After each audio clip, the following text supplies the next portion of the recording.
8 फेरों का 8वां वचन। स्वाति ने इसी साल शहर की कॉलेज से पढ़ाई पूरी की है और अब उसके लिए जगह जगह से रिश्ते आने लगे हैं।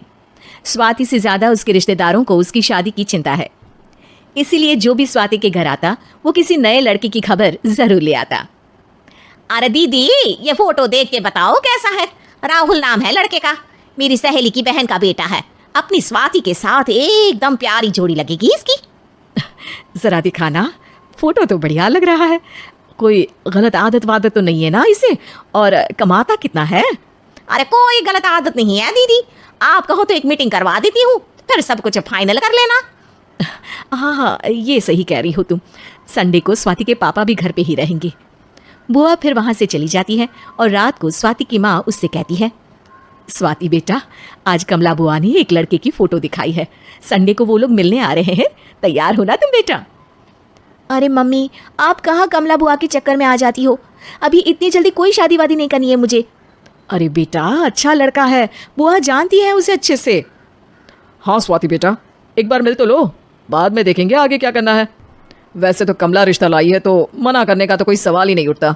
संडे की सुबह होती है और कमला बुआ राहुल और उसके मम्मी पापा को लेकर स्वाति के घर आती है। अरे आइए आइए भाभी, इसे अपना ही घर समझिए, इनसे मिलिए। ये मेरे भैया और ये मेरी भाभी हैं। नमस्ते भाभी जी, ये है हमारा लड़का राहुल, सरकारी नौकरी की तैयारी कर रहा है ये। वैसे आपकी बेटी कहाँ है? अरे स्वाति बेटा, बाहर आ जाओ। वैसे कितनी पढ़ाई की है स्वाति ने? जी, पोस्ट ग्रेजुएट है हमारी बेटी साइंस में। ये सब तो ठीक है, पर घर संभालना जानती है या नहीं? हमें कौन सी इससे नौकरी करवानी है, नौकरी तो मेरा बेटा करेगा ही। पर मैंने इतनी पढ़ाई की है और आप चाहती हैं कि मैं घर पर ही बैठी रहूं?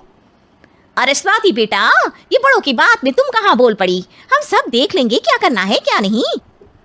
हम तो इसी बात पर विश्वास करते हैं कि घर के लड़के घर में ही रहे तो ज्यादा अच्छा रहता है। वरना भाई साहब, आप तो आजकल के हाल जानते ही हैं, इतनी घटनाएं होने लगी हैं औरतों के खिलाफ। स्वाति बेटा, रसोई का काम तो पूरा जानती हो ना? शादी के बाद तुम्हें ही संभालना है वो सब। अरे बहुत अच्छा खाना बनाती है ये, आप सब लोग इसकी तारीफ करते नहीं थकेंगे। लो भाई, हो गई मीटिंग, अब शादी की तारीख फाइनल कर लेते हैं, क्यों भैया? भाई, हम तो पंडित जी से चर्चा करने के बाद ही तारीख फाइनल करेंगे। सालों से हम उनकी बातें मानते हुए आ रहे हैं। लड़के वाले और कमला बुआ की बातें सुनकर स्वाति एकदम नाराज हो जाती है और उसे लगने लगता है कि शादी के बाद उसे घर पर ही बैठना पड़ेगा। लेकिन घर वालों के आगे उसकी एक नहीं चलती और उसे शादी के लिए हाँ कहना पड़ता है।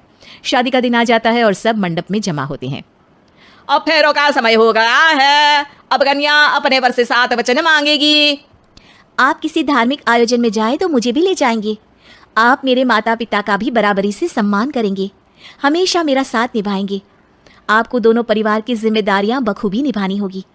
हर ज़रूरी बात में मेरी भी राय लेंगे। आप सभी गलत आदतों से दूर रहेंगे। आप मेरे अलावा किसी और औरत से कोई गलत संबंध नहीं बांधेंगे। ये 7 वचन पूरे हुए, वर क्या तुम्हें ये सारे वचन मंजूर है? जी हाँ पंडित जी, मैं सारे वचन अच्छी तरीके से निभाऊंगा। अरे वाह वाह, बढ़िया तरीके से सब काम संपन्न हो गया। तो इसी के साथ विवाह संपन्न हुआ और आज से ये दोनों पति पत्नी हुए। 1 मिनट पंडित जी, अभी एक वचन लेना बाकी है। अब कौन सा वचन है बेटा? मैं अब हमेशा के लिए किसी दूसरे घर में जाने वाली हूँ, तो पति के अलावा मैं अपने सास ससुर से भी एक वचन लेना चाहूंगी। अब कहो बेटी। मैं ये चाहती हूँ कि मुझ पर किसी बात की कोई पाबंदी नहीं लगाई जाएगी। मुझे सब कुछ करने की आज़ादी होगी और मैं भी विश्वास दिलाती हूँ कि मैं एक अच्छी बहू बन के दिखाऊंगी। स्वाति की बात सुनकर उसके सास ससुर एकदम चौंक जाते हैं और कुछ बोल नहीं पाते कि उतने में कमला बुआ बोल पड़ती है। अरे बेटा, ये भी कोई कहने की बात है? रानी बन के रहोगी तुम तो। वचन देने से पहले सोच लीजिए, क्योंकि शास्त्रों में वचन ना निभाने वालों के लिए नरक से भी बदतर सजा लिखी है। स्वाति की चालाकी से वहां मौजूद सब लोग प्रभावित हो जाते हैं और लोगों में बदनामी ना हो जाए, इस कारण स्वाति के सास ससुर को उसे वचन देना पड़ता है।